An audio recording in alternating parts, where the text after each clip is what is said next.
Hello everyone, welcome to ECE 662's lecture.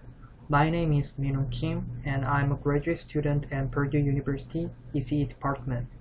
Today I will give a lecture about how to generate n-dimensional random Gaussian data in two category case in Korean.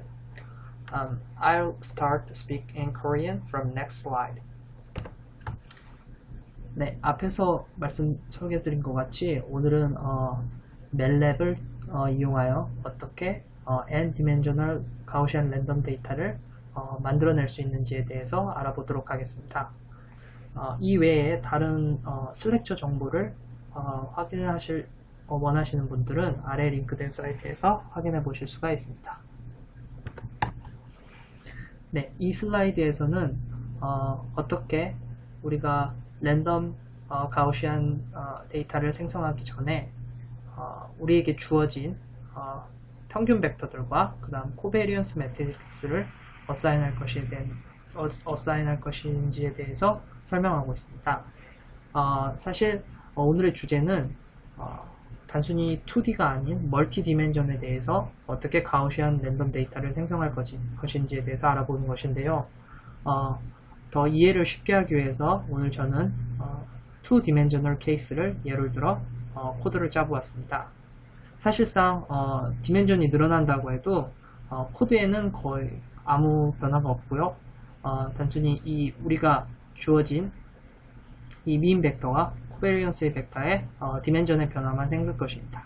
만약에 우리가 n 디멘전에 대해서 파라미터를 받는다면 민 벡터 또한 n by 1 벡터가 될 것이고 그 다음에 코베리언스 매트릭스의 디멘전 또한 n by n 매트릭스로 바뀌게 될 것입니다. 그래서 두 번째 줄부터 보실 수 있듯이 저는 일단 우리에게 주어진 클래스 1에 대한 민 벡터를 0하고 0,6으로 설정하였고요. 그 다음에 클래스 2에 대한 민 벡터를 10,12로 설정하였습니다. 그리고 코베리언스 매트릭스는 클래스 1에 대해서는 아이덴티 매트릭스를 설정하였고 그 다음에 클래스 2에 대해서는 아이덴티 매트릭스가 아닌 X축 방향에 해당하는 아이겐밸류가 더 큰 Y축에 해당하는 아이겐밸류보다 더 큰 그런 코베리언스 매트릭스를 설정하였습니다.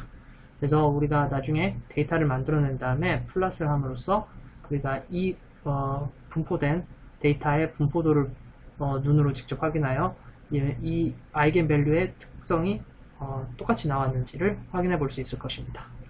그 다음에 가장 중요한 부분이 프라이어인데요. 사실상 우리가 랜덤 데이터는 MATLAB에 들어있는 MATLAB에 빌트인 되어 있는 Multivariate Normal Random 펑션을 이용해서 만들기 때문에 쉽게 만들 수 있습니다. 하지만 오늘의 포인트는 어떻게 프라이어를 적용하여 데이터들을 만들어낼 수 있을지에 대해서 알아보는 것입니다. 우선은 첫 번째 프라이어, 클래스 1에 해당하는 프라이어는 4분의 1로 설정하였고요. 그 다음에 클래스 2에 해당하는 프라이어는 자동으로 1에서 프라이어 1을 빼서 4분의 3으로 설정이 되어 있습니다. 그리고 총 만들어낼 데이터 개수는 일단 10,000개로 설정을 하였습니다. 그럼 다음 슬라이드로 넘어가도록 하겠습니다. 지금 이 슬라이드에서는 어떻게 말씀드렸던 것처럼 Multivariate Normal Random 펑션을 이용해서 가우시안 데이터를 만들어낼지에 대해서 코드를 정리해 보았습니다. 두 가지 방법에 대해서 나눠서 설명을 했는데요. 첫 번째 방법은 단순히 만들어낼 데이터 개수를 정확히 프라이어에 비례하게 만들어내는 것입니다. 그래서 우선 Multivariate Normal Random 펑션에 대해서 설명을 드리자면 총 3개의 인풋 아규먼트를 가지고 있습니다. 첫 번째 아규먼트는 우리가 만들고자 하는 랜덤 데이터의 민 벡터들을 가지고 있고요. 물론 저는 2디멘셔널 케이스를 이용했기 때문에 민 벡터 또한 앞에서 어사인한 것과 같이 2x1 벡터가 되겠고요. 그 다음에 두 번째 아규먼트는 코베리언스 매트릭스입니다. 코베리언스 매트릭스는 당연히 n by n 디멘전을 가질 거고요. 그 다음에 마지막 아규먼트가 몇 개의 랜덤 데이터를 생성할지를 결정하는 것입니다. 그래서 첫 번째 방법은 정확히 프라이어에 비례하게 데이터 개수를 뽑아낼 수 있게 이렇게 설정하였습니다. 그래서 prior 1이 4분의 1이기 때문에 이 방법을 이용한다면 정확히 클래스 1의 데이터 개수는 2500개가 생성될 것이고, 그 다음에 클래스 2의 데이터 개수는 정확히 7500개가 생성될 것입니다. 그렇다면은 다른 방법은 무엇이냐? 사실상 실생활에서는 이 프라이어에 맞게 정확히 데이터가 표본이 뽑혀지지 않습니다. 그래서 이 실제와 거의 비슷하게 하기 위해서 다른 방법을 이용해 보았습니다. 바로 유니폼한 분포를 갖는 랜덤 시퀀스를 이용해서 클래스 1의 데이터를 뽑을 것인지 클래스 2의 데이터를 뽑을 것인지를 결정하는 방법을 이용해 보았습니다. 일단 우리가 총 생성해낼 데이터 개수와 똑같은 길이를 갖는 유니폼 시퀀스를 만들었습니다. 그래서 이것을 cFlag라는 벡터 어레이에 저장을 하였고요. 그 다음에 우리가 만들어낼 총 n개의 2dimensional 데이터를 initialize 했습니다. 그리고 아웃풋 줄에서는 이제 우리가 총 만들어야 될 데이터를 저장할 어레이를 initialize 했기 때문에 어느 인덱스에는 클래스 1의 데이터를 뽑을 것이고 어느 인덱스에서는 클래스 2의 데이터를 뽑을 것인지에 대해서 결정을 해야 됩니다. 그래서 이것을 결정하는 기준이 우리가 미리 만들어 놓은 cFlag라는 유니폼 분포를 갖는 시퀀스가 이 기준이 될 것이고요. 그래서 이 엘레먼트, 유니폼 시퀀스의 엘레먼트가 우리가 미리 결정해 놓은 prior 1보다는 작거나 같을 경우에는 클래스 1에서 데이터를 선택할 것이고, 반대로 우리가 설정해 놓은 prior 1보다 이 엘레먼트가 유니폼 시퀀스 엘레먼트가 크게 될 경우에는 그 자리에는 우리가 클래스 2의 데이터를 뽑아올 것입니다.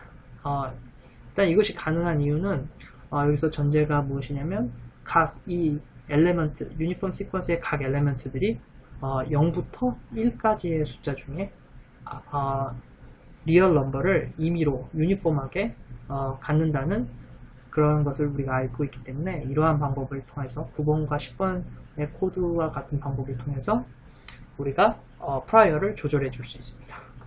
그래서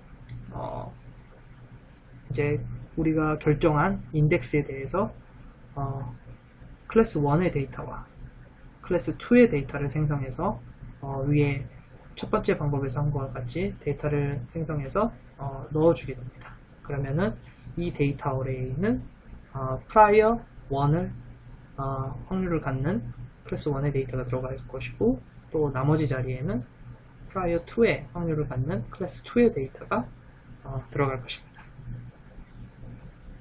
그럼 다음 슬라이드로 넘어가도록 하겠습니다. 이번 슬라이드에서는 앞에서 설명해드린 첫 번째 방법을 통해서 얻어진 데이터를 플롯해 보았습니다. 앞에서 우리가 언급했듯이 클래스 1의 데이터는 정확히 2500개가 만들어졌고요.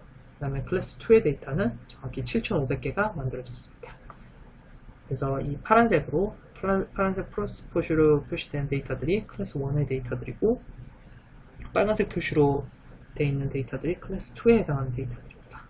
그리고 클래스 1에 대해서는 우리가 코베리언스 매트릭스를 아이덴티 매트릭스로 설정하였기 때문에 대충적으로 이 클래스 1 데이터의 분포가 x축과 이 1의